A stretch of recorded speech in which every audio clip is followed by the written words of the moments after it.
lepo pozdravljeni. V tokratni oddaji bomo malo pokukali v sodne dvorane.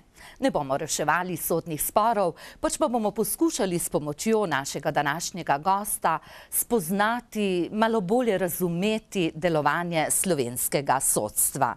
V našem studiu pozdravljam Belokranjca, višjega sodnika, predsednika Okrožnega sodišča Ljubljana, Antona Panjana. Lepo pozdravljeni. Lep pozdrav tudi vam in hvala za vabilo. Moram najprej v začetku popraviti, sem naredila napako, ker sem rekla, da ste Belokranjc, ste morda že postali Ljubljančan? Nikakor ne, kot Belokranjc in vedno bom Belokranjc.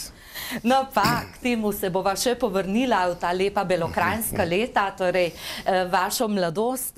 Za začetek morda nekako rekla sem bolje spoznati in razumeti delovanje slovenskega sodstva, kajti zdi se mi, da resnično velikokrat ljudje, navadni ljudje, ne razumemo delovanje tega sodstva, te dolge postopke, ki se vlečejo, ki tečejo. Zakaj menite, da je to nerazumevanje med ljudmi tako veliko? Razlogov je več, nekaj teh razlogov gre pripisati tudi nam samim, morda nekaj nespretnega kontaktiranja z javnostjo tudi na naši strani, pa tudi mešanja pojma sodstvo in pravosodje. Pravosodje je širši pojem, ki zajema denimo tudi tožilstvo in organe pregona, medtem ko sodstvo zajema samo sodišča. Seveda mislim, da bi treba nekatere stvari pojasniti javnosti na nekoliko bolj, če se izrazim ljudski, enostavnejši način, da bi bile stvari bolj razumljene. Je pa potrebno že nekako v začetku povedati, meni je to kot predsedniku sodišča že po tem enoletnem mandatu jasno, da javnost želi vedeti predvsem o tistih stvarih, ki so nekako bolj odmevne, največkrat pa želi vedeti tudi o tistih stvarih, ki se nam nekako včasih tudi, moram priznati, zalomijo. Če samo za ilustracijo povem, naše sodišče reši letno krepko čez 50.000 zadev, mediji pa poročajo nekako o dobrih 10 stvareh, tistih, ki so nekako odmevnejše ali pa ki nam tudi občasno ne tečejo najbolj gladko, od tistih, ki tečejo pa v redu, gladko pa toliko ne. Ampak tako je in tako bo tudi v bodoče. Ampak res je, da mediji poročamo o tistih trenutkih, ko policija nekoga tudi vklenjenega odpelje, pripre in potem čakamo sodni epilog. Do njega pa leta in leta nikakor. Malo pretiravam leta, ampak velikokrat tudi to. Zakaj? Prav je, da ste to načela.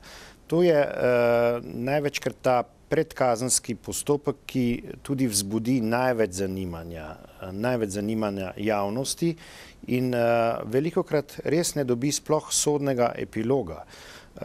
Velikokrat te zadeve sploh ne pridejo do sodišča. Namreč treba je vedeti, vi zasledite celo poročila Ministrstva za notranje zadeve ali če poenostavimo policija reče, mi smo v tolikokrat sedaj omenjenem recimo preganjanju gospodarskega kriminala, sem v lanskem letu zasledil, da je bilo vloženih okrog 2000 kazenskih ovadb. Ampak treba je pa pogledati podatek, koliko je bilo vloženih pravnomočnih obtožb na sodišče. Šele potem se v bistvu ali koliko je bilo sploh preiskav opravljenih na sodišču, koliko pride zadev na sodišče. Tu je ta meja med organi pregona, se pravi policijo in potem tožilstvom in pa potem sodstvom v ožjem pomenu.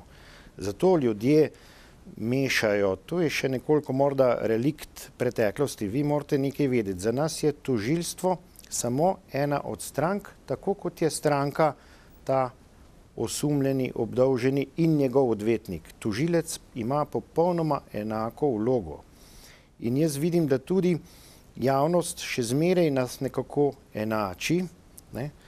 Saj ni niti čudno, na simbolni ravni, če se spomnite recimo v Novem mestu, so bili dolga leta, še v času mojega službovanja, tožilstvo in sodišče v isti stavbi in tudi nekako na simbolni ravni smo bili nekako morda v očeh javnosti isto, vsi državni uslužbenci in zato jaz ljudi razumem, da so tako nekako pojmovali.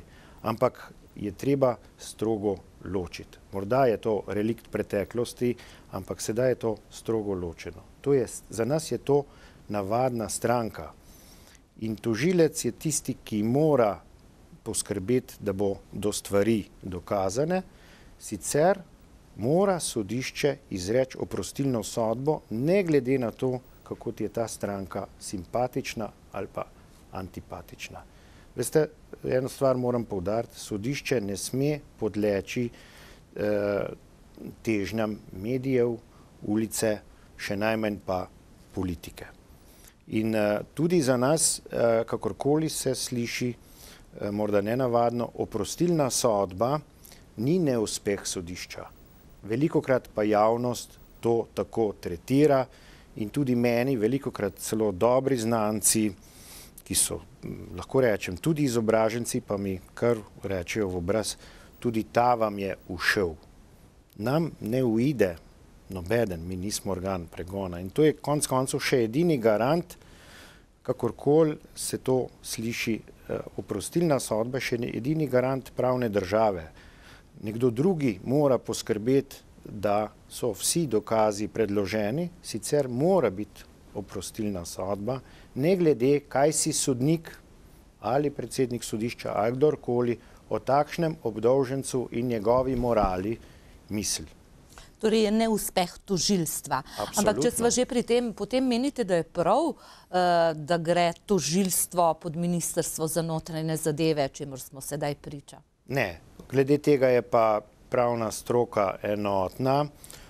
Delo tožilca je le bistveno bližje, po naravi dela je bližje delu sodnika. Konec koncev tožilec je recimo v fazi preiskave tisti, ki je doslej in po sedanjih predpisih usmerjal celo delo policije, od njih zahteval kaj, tako da sodi v širši sklop tistega, kar smo prej rekli, v sklop pravosodje. Nenazadnje je takšno tudi stališče sedanjega ministra za pravosodje, dr. Pličaniča, in tudi to je kar enotno stališče sodne prakse. Je pa seveda takšno drugačno stališče sedanje koalicijske pogodbe, kaj se bo iz tega izcimilo, je pa seveda stvar politike, na to v sodstvu nimamo vpliva. Ampak tudi moje osebno mnenje je, da seveda sodi absolutno v ta širši sklop pravosodja.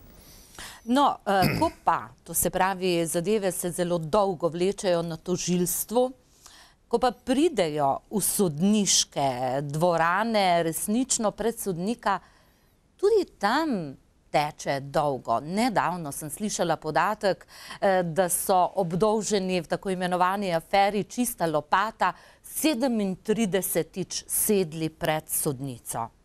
Zakaj tako dolgo? Drži. Nekateri očitki so na mestu, vendar je tudi treba tudi tu nekatere stvari pojasniti. Kar se tiče našega sodišča, smo k tem tako imenovanim večjim primerom organizacijsko pristopili drugače. Z sodniki smo dogovorjeni, da se te zadeve vodijo sedaj permanentno, da se od teh sodnikov sem zahteval, da se obravnave določijo vsaj za 2 meseca naprej in tako so tudi postopali. Drugi problem je zelo dobrohotna, lahko rečem, tako zakonodaja do obdolžencev, ki nudi kar široko paleto, bom rekel, teh raznoraznih pravic.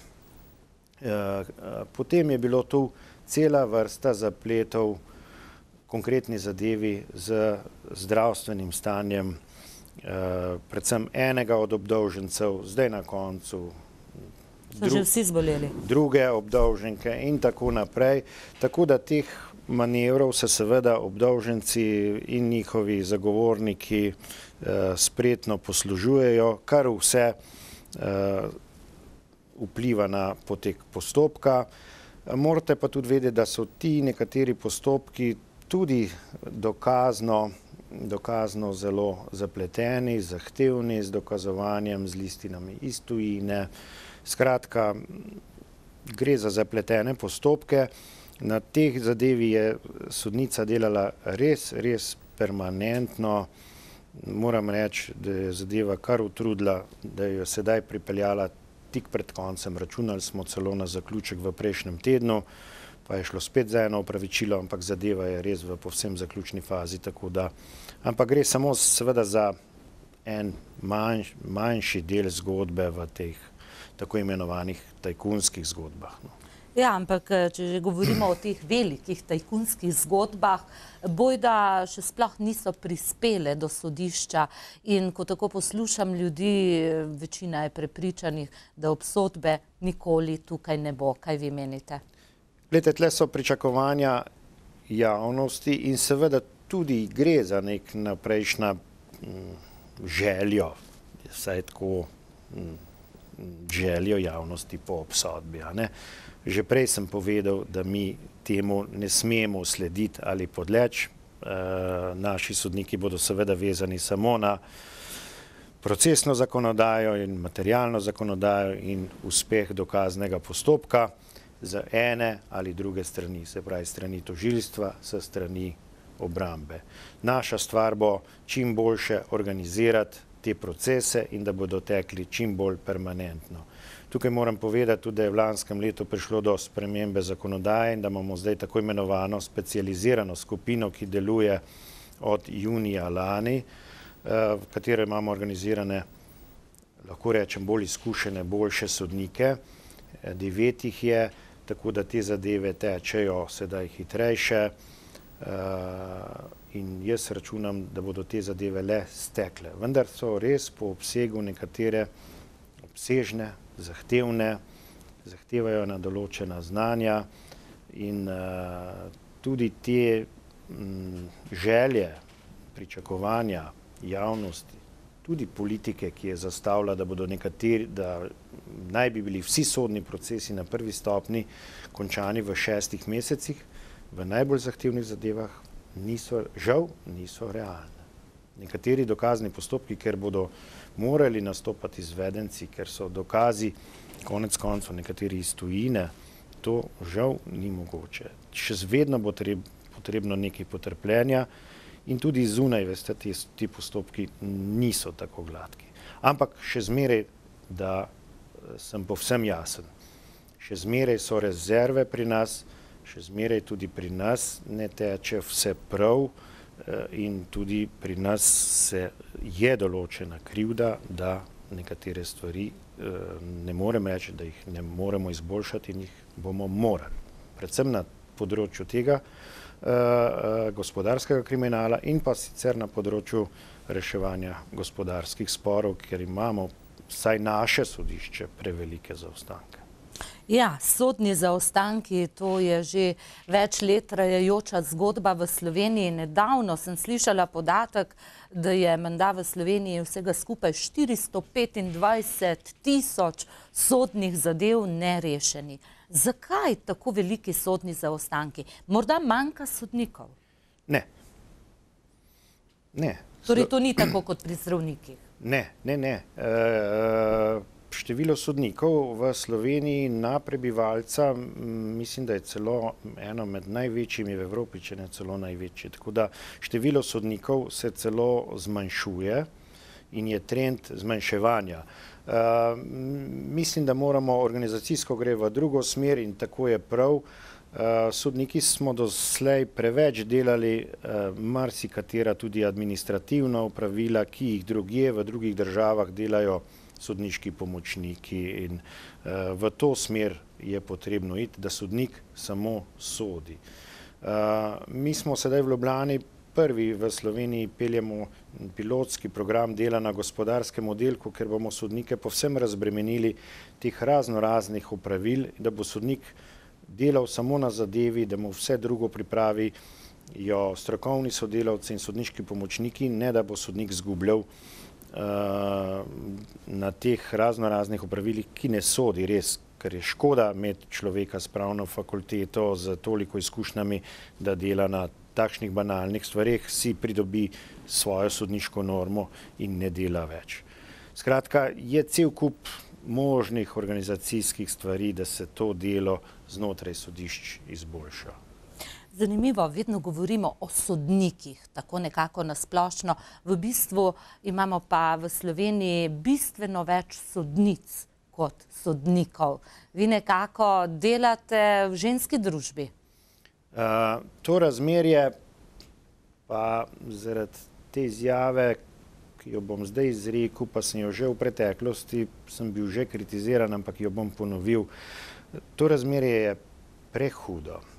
Feminizacija sodstva, vsaj kar se bom omejil seveda na sodišče, ki mu predsedujem, je prehudo. Na ljubljanskem sodišču imamo sistemiziranih 110 sodniških mest na okrožnem sodišču v Ljubljani. Govorim samo o okrožnem sodišču. Sicer pod to spada še 8 okrajnih sodišč, tako da mi imamo sistemiziranih 160 sodniških mest. Gre za velik kolektiv. Ampak, če govorim samo o okrožnem sodišču, imamo samo od 110 17 sodnikov, ostalo so sodnice. Se pravi, razmerje je le prehudo. Jaz pogrešam več sodnikov. Ampak žal je to nekako splošen pojav, ne samo pojav tega sodišča. In zakaj, po vašem mnenju, se moški manj odločajo za študij prava, za sodniški poklic? Čeprav, če pa razmišljam dalje, zdi se mi, da med odvetniki je pa več moških. Več razlogov je, tako kot ste načela, vleče se že od študija, ki je zelo zahteven in ki zahteva drugačen pristop, pa so punce bolj pridne, se znajo bolj usesti, pa vse do, da ne bomo načeli, da je bil ta poklic zmeraj nekako deficitarno plačan, slabše plačan, večji zaslužki so bili v drugih pravniških poklicih, predvsem v advokaturi, notariatu in tako da so se moški odločali bolj za te druge poklice, boljše plačane in sedaj imamo takšno razmerje, kot ga imamo. Ampak seveda je treba poudariti, so ženske odlične sodnice, samo rajši bi vseeno videli nekaj več drugačnega razmerja. Gre tudi za delo, ki terja veliko terenskega dela, veliko je dežurstva. Mi imamo le tudi mlade matere in tako naprej, tako da bi lažje delali tudi moški. No, sicer pa, če to prenesem v ta gospodarski žargon, bi lahko rekla, da ste direktor velikega podjetja. Okrožno sodišče v Ljubljani niso le sodniki, številka, ki ste jo navedli. Ne. Po reorganizaciji sodi pod okrožno sodišče še 8 okrajnih bližnjih sodišč, od Cerknice do Kočevja, potem, da jih ne naštevam vseh, bližina Ljubljane, tako da imamo, se pravi, 160 sodnikov, cel kolektiv je pa sistemizacija celo 703, vendar zasedenih smo imeli koncem leta nekaj čez 650 ljudi, se pravi, gre za velik kolektiv, ki je razpršen, samo okrožno sodišče je razpršeno žal na 6 lokacij v Ljubljani, potem je še teh 8 okrajnih sodišč. Za 2 manjša sem v lanskem letu celo tedanjemu ministru Zalarju predlagal ukinitev. Gre za sodišče v Cerknici in Litiji, ker so te mreže že nekatere vprašljive, tudi z vidika racionalnosti. Seveda ta predlog ni šel čez, bomo videli, bomo poskušali pri novi oblasti, ampak bi bila potrebna tudi racionalizacija. Veste, to sodniki že za 2 sodnikoma in tako naprej je vprašljivo že, ali je to smiselno tudi z vidika stroškov in pa časi so drugi, ni problem se zdaj zapeljati na 15 km stran oddaljeno. Skratka, mislim, da je potrebna racionalizacija. No, torej, kot predsednik tako velike družbe, kot je okrožno sodišče, tako velikega kolektiva, vam ostane še kaj časa? Oblečete še sodniško togo? Ali je tu preveč dela, ker slišala sem, da ste se ga lotili z odločno roko? Ja, je. Jaz še sodim, sicer bom rekel, bolj tudi zaradi lastne kondicije, sodim pa na dveh področjih, kjer so težave, tako da jih tudi na ta način spremljam, na gospodarskem področju in pa na družinskem področju, ker imamo na obeh področjih nekako po moji oceni kar prevelike zaostanke, tako da tudi, bom rekel, z lastnim občutkom zaznavam, kje so težave. Sodim, kolikor mi le omogoča, vsaj 2-krat do 3-krat mesečno imam obravnave. Sicer s težavami, ampak gre. Svojo sodniško pot, če tako rečem, ste začeli v novomeškem sodišču, v Novem mestu. Mislim, da je to ena izmed fotografij ob slovesu. Pogrešate kaj te čase ali pa kolegice iz Novega mesta? Ja, to je fotografija deklet z mojega oddelka. Sem bil 10 let vodja oddelka gospodarskega, to je ob odhodu. Vedno bom imel lepe spomine. Tle lahko rečem, da sem se naredil kot sodnik. 16 let sem bil sodnik v tej stavbi. Na to sodišče bom res imel lepe spomine. To je bilo tudi sodišče, ki je bilo urejeno, ker sem se naučil delati kot sodnik, ker imam konec koncev res spomine tako na kolege, kot na, predvsem pa na spomin na urejeno sodišče, dobro vodeno sodišče. In če sem tudi kadarkoli na glas ali potihem nergal nad takratnimi ukrepi tedanjega predsednika Smoleja, moram reči, da ga sedaj velikokrat kopiram in se ga rad spomnim in sva tudi še sedaj v stikih in moram reči, da ga bom še tudi bodoče rad kaj povprašal za kakšen nasvet. Res v lepem spominu tako nanj kot na ostale kolege. Svoje kolegice in kolege, sodnice in sodnike pa nosite nekako pri srcu. Rekli ste mi, da ura na vaši levi roki je spomin na njih in je vedno z vami. To je draga ura Edoks, ki so mi jo pa kolegi sodniki zdaj bo že skoraj 6 let, kar sem zapustil ta kolektiv. Takrat sem odšel na višje sodišče, no in to je ura, njihova ura spominska, ki jo imam seveda vedno rad pri sebi. Anton Panjan, najdete še čas za pot v Belo krajino, v Dobliče? Vedno rajši, zelo rad grem, ko le čas dopušča. Sicer ni to tako pogosto, ampak grem. Če bi bila cesta boljša, morda večkrat. Jaz upam, te obljube poslušam, ampak grem zelo rad.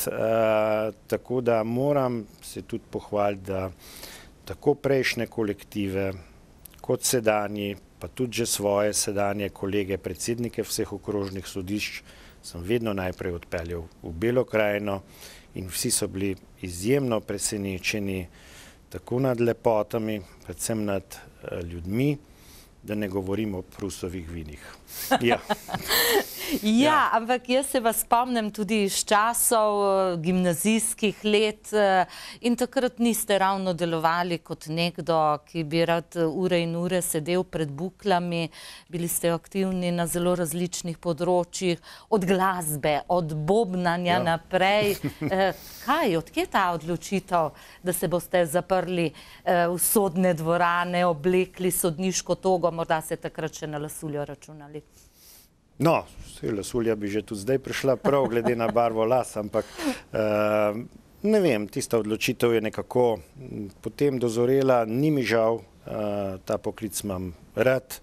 V vseh teh letih je bilo veliko možnosti in konec koncev tudi klicev drugam. Lahko rečem, da sem bil 2-krat vabljen tudi na mesto državnega sekretarja na ministrstvo, gladko odklonil, brez težav, tudi v gospodarstvo, tako da ne, ta poklic imam rad. Takrat sicer nisem vedel, ampak sem, moram reči, imel kar srečo, sem kar zadev. Tako da ga z veseljem opravljam in računam, da ga bom tudi, to sedanjo funkcijo pa nekako štejem kot začasno, sama sodniška funkcija pa kot trajno. Ste imeli kaj neprijetnosti v teh 20 letih dela na sodiščih? O ja, tako jaz kot moji kolegi, bilo je nekaj takšnih, sam sem doživel celo nek poskus streljanja na domu in tako. Tisti je šlo. Tega se še spomnimo v Črnomlju. Tisti je šlo srečno mimo, tako da praktično pozabljena zgodba. Tudi moji kolegi, nekateri, to je pač takšen poklic, ker občasno se pač srečujemo s takšnimi zgodbami, s takšnimi ljudmi. Seveda ljudje so v vse večjih stiskah in včasih seveda lahko zaznajo, da smo morda tudi mi tisti, ki bi lahko odločali drugače ali smo v njihovih očeh krivci, tako da moramo tudi skozi to, pa ne zameriti preveč, če se le dobro konča. Včasih slišimo ljudi, ki rečemo, ni pravice na sodišču vladajo advokati. Samo dobrega odvetnika, ne bom imen omenjala, najameš in boš zmagal. Je pravica na sodišču, Anton Panjan? Načeloma je in mora biti. Je pa tudi nekaj, kar moramo povedati, pa se bo morda slišalo tako. Ne sodimo vedno po pravicih, mi sodimo po zakonih, po procesni zakonodaji in po dokazih. Veste, je tudi tako, da če odvetnik lahko v klasičnem civilnem sporu ne predloži vseh dokazov ali jih celo ne predloži pravočasno, kot zakon zahteva, pa en bistven dokaz predloži prepozno, ki bi pomenil pravično sodbo, pa jaz ne morem odločiti pravično. Je nekdo drug za kriv. Se pravi, včasih tudi, ali je pa nekakšna stvar zastarana, pa bi bila sicer drugače odločitev pravična, pa ne moreš, bi bila pravična drugačna, ampak tako da vedno je res, je pravica tudi relativna.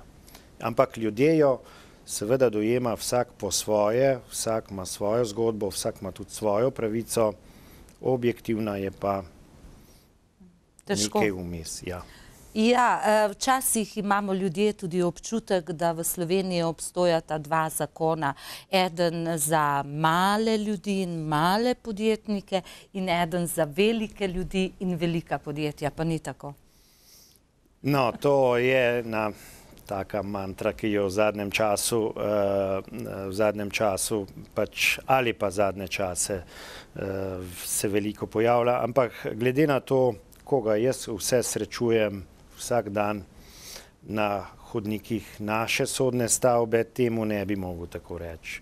Tako da vsakodnevno srečujem od najbolj znanih direktorjev do predsednikov vlad, se pravi, so vsi deležni sodnega obravnavanja.